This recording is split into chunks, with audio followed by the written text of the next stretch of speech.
मैं डॉक्टर नरेश विरमानी मूलता नगरोटा बगुआ से, और भारतीय जनता पार्टी का मैं 2013 से लेकर 2019 तक मुझे मंडल अध्यक्ष की जिम्मेवारी मिली थी।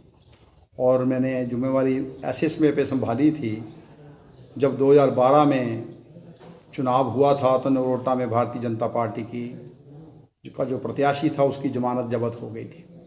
2013 में मुझे पार्टी द्वारा आदेश दिया गया कि आप पार्टी को सबको इकट्ठा करिए और पार्टी के कार्यकर्ताओं को एकजुट करके, क्योंकि 2014 में जो लोकसभा चुनाव होना था उसके लिए तैयारी करनी थी।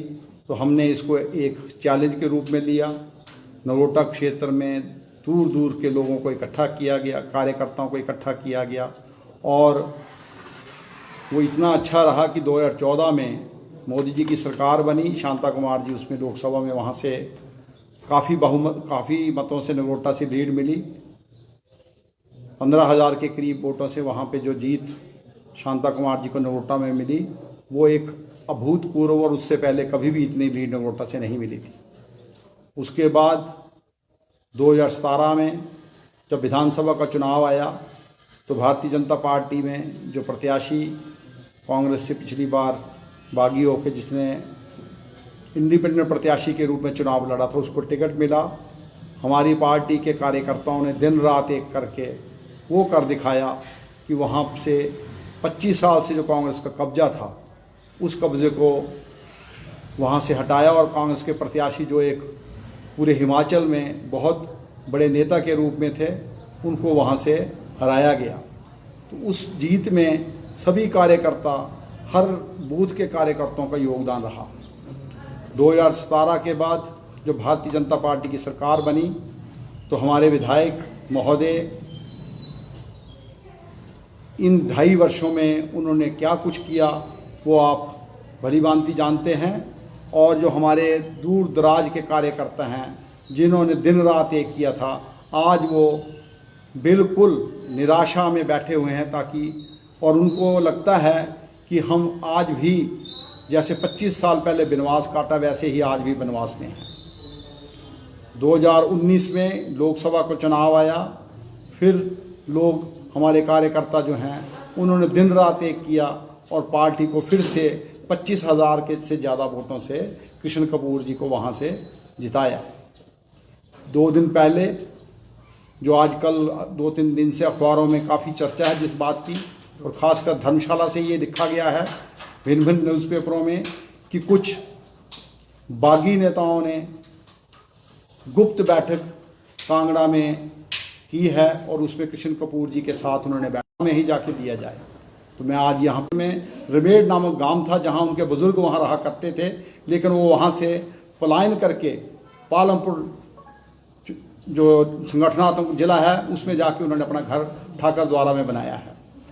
तो उन्होंने पिछले चुनाव में 2017 के विधानसभा चुनाव में उन्होंने खुलकर कांग्रेस का साथ दिया, जिसके कारण उनको भारतीय जनता पार्टी के कार्यकर्ताओं ने कई मीटिंगों में लताड़ा भी। लेकिन मैंने कार्यकर्ताओं को इस चीज़ के लिए कई बार रोका, लेकिन चंद्रभूषण नाग जी जो हैं वो जिला कांगड़ा के जब संगठनात्मक जिला की जब उनको पार्टी के शीर्ष नेतृत्व ने उनको जिला अध्यक्ष बनाना चाहा, तो हमने शीर्ष नेतृत्व का सम्मान करते हुए, उनके फैसले का सम्मान करते हुए हमने उनको जिला अध्यक्ष के पद पर वो बैठे, और हमने उनके साथ कंधे से कंधा मिलाकर काम करने की कोशिश की। लेकिन उन्होंने खुन्नस की राजनीति जो आज दिखाई है, और उन्होंने कुछ लोगों के कहने पे, और उन्होंने जो नगरोटा में ये जो बातें उन्होंने मंडल मेरे को उन्होंने जो कही हैं, मैं उससे बहुत ज़्यादा दुखी हूँ। और मैं पार्टी के नेतृत्व को कहना चाहता हूँ कि अगर ऐसे लोग जो आपने जिला अध्यक्ष जो मूलतः पालमपुर में पहुँच गए हैं और राजनीति नगरोटा में करना चाहते हैं, अगर वो उनको इस पद से नहीं हटाते हैं तो हमें में भी पार्टी को बाय बाय कहने पे मजबूर होना पड़ेगा। और मैं ये कहना चाहता हूँ कि ये जो लोग हैं ये राजनीति करते हैं केवल मात्र स्वार्थ की, और उनको जब स्वार्थ उनको कांग्रेस के उनको लाभ मिलता था तो वो कांग्रेस वालों के साथ चलते रहे, जिसका गवाह नगरोटा का जो हर कार्यकर्ता इस चीज़ का गवाह है। लेकिन अगर उन्होंने ऐसा दुस्साहस किया है कि हमें बागी कहने का, तो मैं कहना चाहूँगा अगर हमने बागी वाला रोल किया होता 2017 में नगरोटा में, तो शायद आज हिमाचल की राजनीति का रुख कुछ और होता।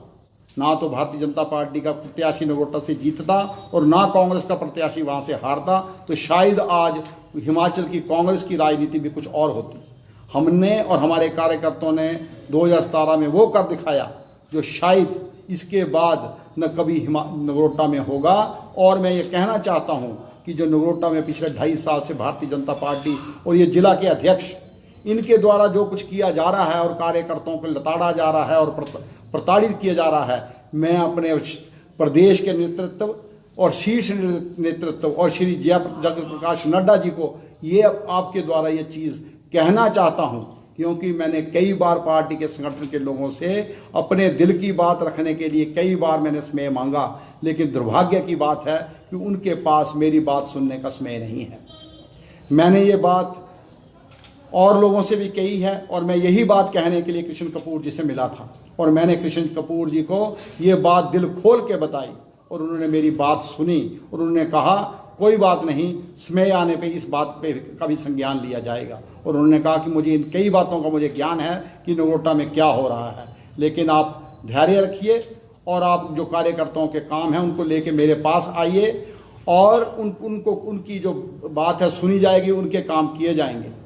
मैंने उनसे ये कहा कि मैं यह जानना चाहता हूँ कि पिछले 2.5 वर्ष में नगरोटा विधानसभा क्षेत्र में विधायक द्वारा जो विधायक निधि खर्च की गई है उसका सफ़ेद पत्र जारी होना चाहिए, क्योंकि नगरोटा के लोग आज ये सोचते हैं, ये समझते हैं कि जो 1 करोड़ रुपए से ज़्यादा पैसा विधायक को मिलता है वो कहाँ खर्च होता है। मैं पिछले 2.5 साल तक उनके साथ मंडल अध्यक्ष रहा सरकार बनने के बाद, लेकिन मुझे नहीं पता उन्होंने कहाँ कहाँ पैसा खर्च किया।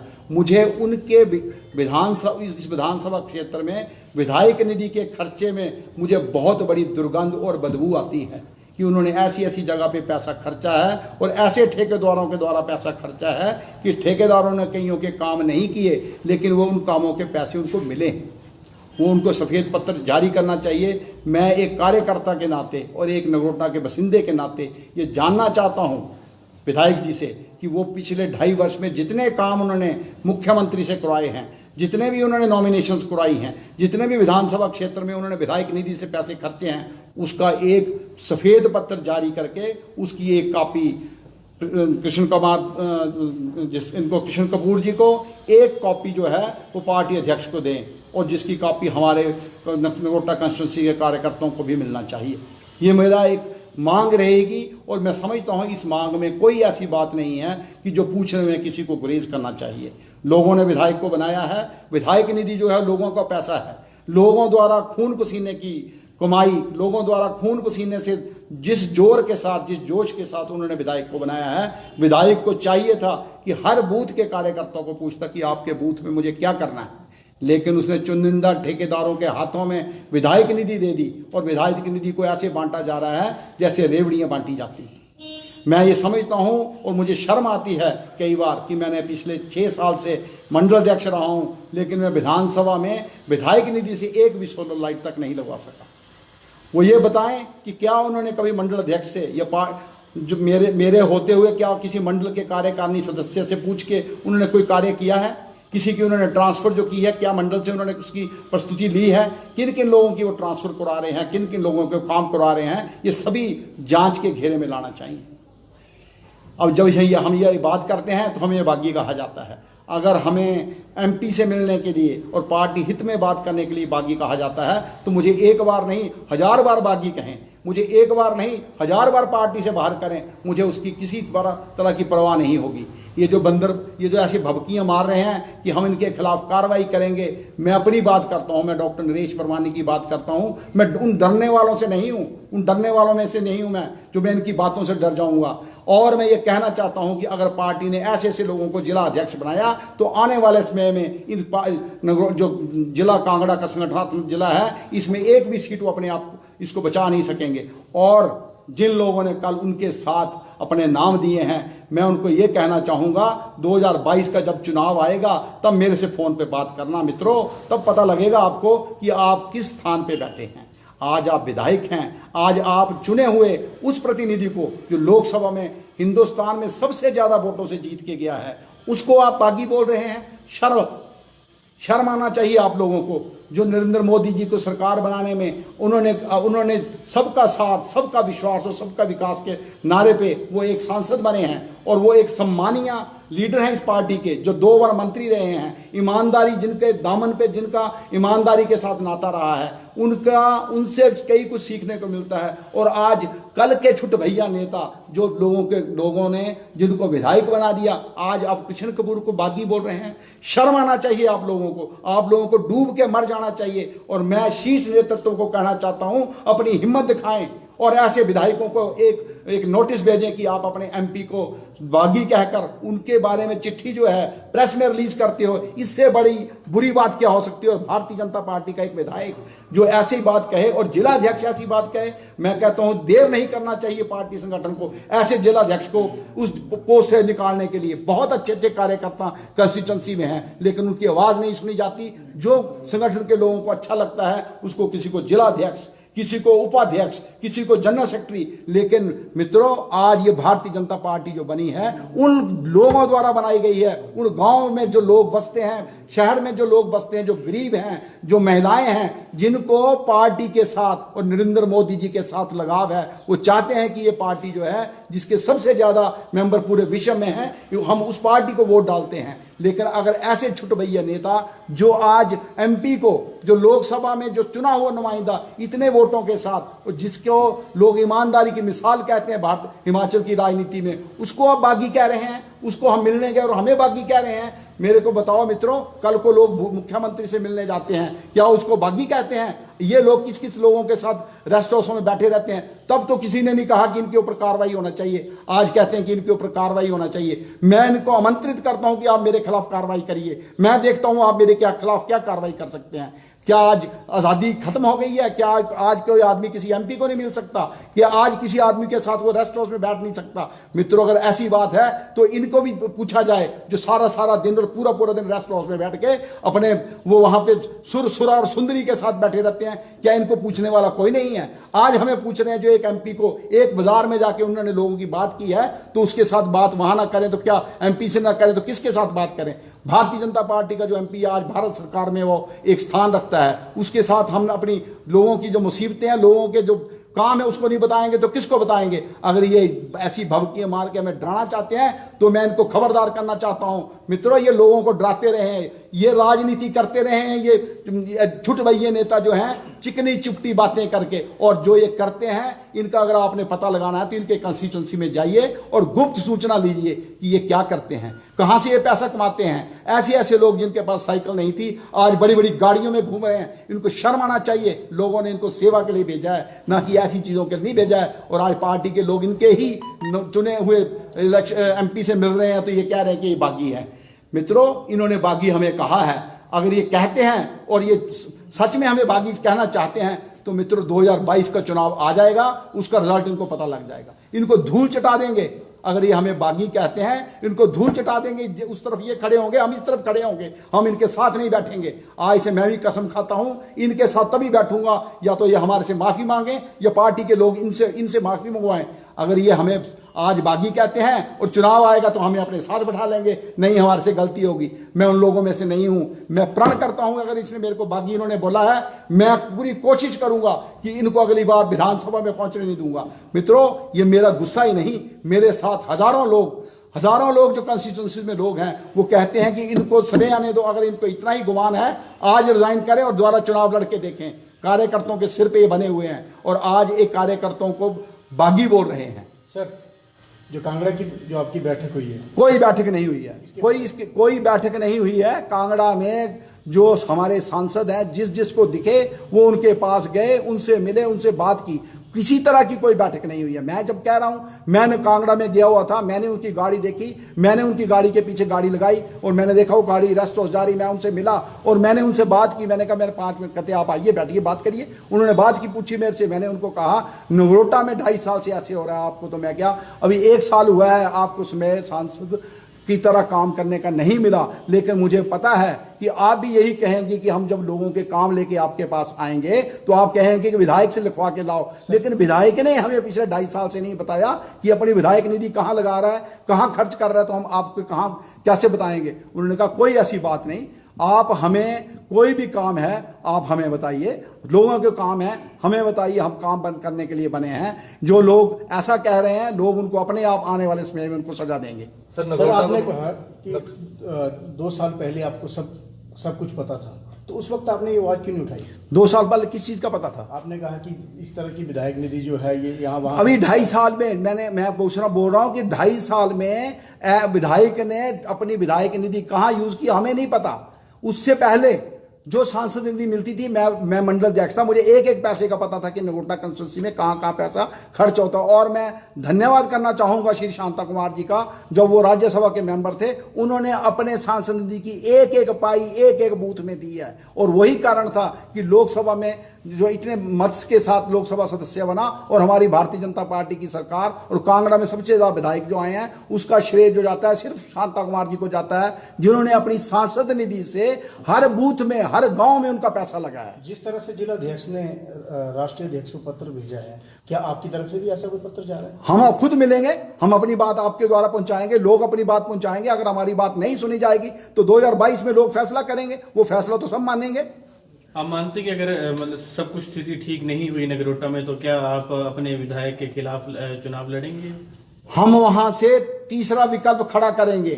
अगर विधायक जो है यही रहता है और ये अपने कारगुजारी नहीं बदलता है, तो अगली बार चुनाव में नगरोटा में कोई भी बनेगा, लेकिन ये विधानसभा में नहीं पहुंचेगा। मैं आपको आज लिख के दे देता हूं, गारंटी दे देता हूं। कौन बनेगा ये तो समय बताएगा, लेकिन ये मैं आज आपको बता सकता हूं, ये इसके ऊपर भारतीय जनता पार्टी अगर दांव लगाती है तो ये कभी भी विधानसभा में नहीं जाएगा। डॉक्टर वर्मानी टिकट की मांग करेंगे या कभी नहीं करेंगे।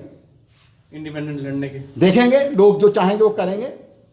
पार्टी से टिकट की डिमांड कभी नहीं करेंगे। आप मानते हैं मतलब अभी तक कोई भी डेवलपमेंट का काम जो है नगरोटा विधानसभा क्षेत्र पिछले 2.5 साल में जो पहले काम हुए थे उसके ऊपर कोई काम नहीं हुआ है। मतलब पहले डेवलपमेंट हुई है? डेवलपमेंट हुई है, कौन कहता डेवलपमेंट हुई है? पूर्व विधायक, हाँ, पूर्व विधायक ने डेवलपमेंट कराई है, पहले डेवलपमेंट हुई है। अभी कोई 2.5 साल में कुछ ऐसा नहीं हुआ है जिसको मैं कह सकूं कि 2.5 साल धरातल पे कुछ ऐसी चीज आई है, कुछ नहीं आई है।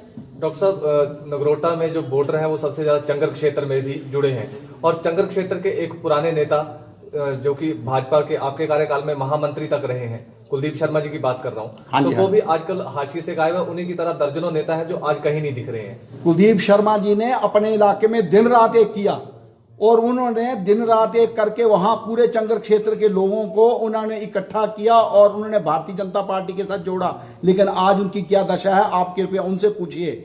वो मेरे साथ जनरल सेक्रेटरी रहे हैं, उन्होंने दिन रात एक करके अपने घर में उन्होंने अपने क्षेत्र में कई तरह की मीटिंगें करवाई, उन्होंने लोगों को जोड़ा। लेकिन आज वो कहाँ पे हैं? आज विधायक के साथ वो लोग हैं जो कभी कांग्रेस के साथ हुआ करते थे, जो कांग्रेस के थे।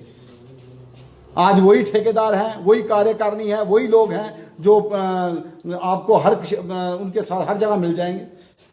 हमने तो मुख्यमंत्री जी से अनुरोध किया है कि आप अपना समय निकालिए, नगरोटा के पुराने कार्यकर्ताओं से मिलिए। मैं अपनी बात नहीं करता हूं, मेरे से पहले 3 बार रामचंद्र भाटिया वहां पे विधायक रहे हैं, 2 बार मंगल चौधरी जी वहां के प्रत्याशी रहे हैं। आप उनसे पूछिए, आपके पास टेलीफोन होंगे, आप उनके पास जाइए भी आपकी क्या दशा है, आज कैसी पार्टी कैसी चला रहे हैं आपके लोग, तो आपको खुद पता चल जाएगा। सर, नगरोटा में पूर्व विधायक GS बाली जी लंबे समय तक रहे और उन्होंने निश्चित तौर पर काम भी करवाए।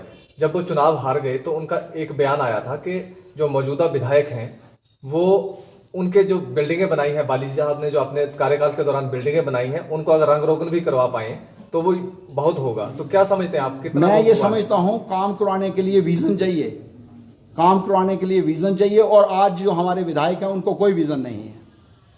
सर, आपने जिन्होंने आपके ऊपर आरोप लगाए हैं, आप उनकी कार्रवाई जो क्या मांग करते हैं? मैं मांग करता हूं जो जिला अध्यक्ष जी ने हमारे ऊपर जो उन्होंने जो इल्ज़ाम लगाए हैं कि हम बागी हैं, उनको उनके ऊपर कार्रवाई करना चाहिए। पार्टी को उनको बुलाना चाहिए कि आपने किस कारण इन लोगों को बागी कहा है, इन्होंने ऐसा कौन सा काम किया है कि आपने इनको बागी की संज्ञा दी है। मैं उससे बहुत आहत हूँ और मैं तब तक पार्टी का कोई काम नहीं करूंगा जब तक मेरे को पार्टी इस चीज़ की एक्सप्लेनेशन नहीं देगी कि इन्होंने गलत बोला आपको। अगर वो कहते हैं पार्टी कि आप बागी हैं तो मैं अपने आप को इस पार्टी से अलग करने के लिए भी मजबूर कर लूंगा।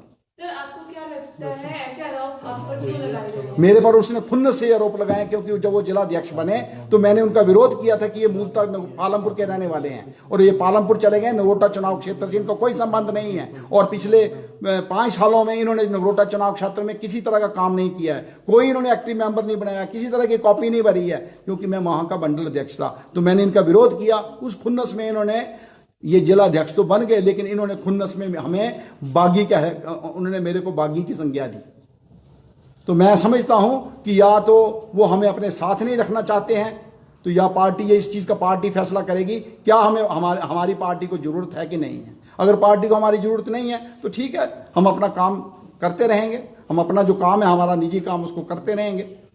सर पत्र लिखना और कला लड़ाई झगड़ा जो भी मनमुटाव है वो पार्टी का आंतरिक मसला है, लेकिन पत्र को सार्वजनिक करना उसको किस तरह से देखते हैं आप? उसको मैं बहुत बड़ा अनुशासनहीनता बोलता हूं। और एक जिला अध्यक्ष जो है वो अपने विधायकों के साथ बैठ के बैठक करता है, पत्र लिखता है और उसको पेपर में रिलीज कर देता है। क्या ये अनुशासन इनडिसिप्लिन नहीं है? और एक एमपी को मिलना नहीं, अगर आप भी समझते हैं, आप पत्रकार, आप भी उनके जो एमपी हमारे लोकसभा सांसद उनके आप कंस्टिट्यूएंट हैं, उनके वोटर हैं, क्या आप समझते हैं कि क्या न्याय संगत है कि अगर उनसे लोग मिलते हैं तो वो अनुशासन नहीं है? सर कांग्रेस की तरफ से भी बयान आया था, कांग्रेस के महासचिव वर्मा जी ने, अजय वर्मा जी ने आरोप लगाया था कि जो बैठक हुई है उसमें बाकायदा खाने का भी आयोजन था और साथ में ये भी जोड़ा है कि जैसे थाने की इतनी दूरी पे ही कर्फ्यू का उल्लंघन किया गया है। उसके बाद ऐसा कुछ नहीं है। वो कांग्रेस की जो ये बात जो है बिल्कुल गलत है। जब मैं इस चीज़ को कह रहा हूँ, एक जिम्मेवारी से कह रहा हूँ कि सांसद को हम मिले थे, सांसद से हमने बात की थी, सांसद से लोगों के बारे में चर्चा की, सांसद से पार्टी के बारे में भी चर्चा की, लेकिन किसी भी तरह की कोई प्रायोजित बैठक नहीं थी। ना ही बैठक में किसी को बुलाया गया था, ना ही किसी तरह का मुझे कोई इनविटेशन था। मैं कांगड़ा बाजार में था और मैंने उनकी गाड़ी देखी और उसमें कृष्ण कपूर जी बैठे थे। मैंने उनकी गाड़ी को थोड़ा सा पीछा किया और रेस्ट हाउस गई तो मैं उनके साथ उनके पीछे रेस्ट हाउस जाके उनसे मिला। तो मैंने कहते आप बैठो 5 मिनट बैठ के बात करनी, तो आज बैठो। किसी भी तरह का कर्फ्यू का उल्लंघन नहीं हुआ, कोई किसी भी तरह का कर्फ्यू का उल्लंघन नहीं हुआ और ना ही ऐसी पार्टी का कोई आयोजन हुआ, ना ही ऐसा किसी तरह का भोज की व्यवस्था की गई। हमने तो वहाँ कोई भोजन नहीं किया। ठीक है सर, थैंक यू सर।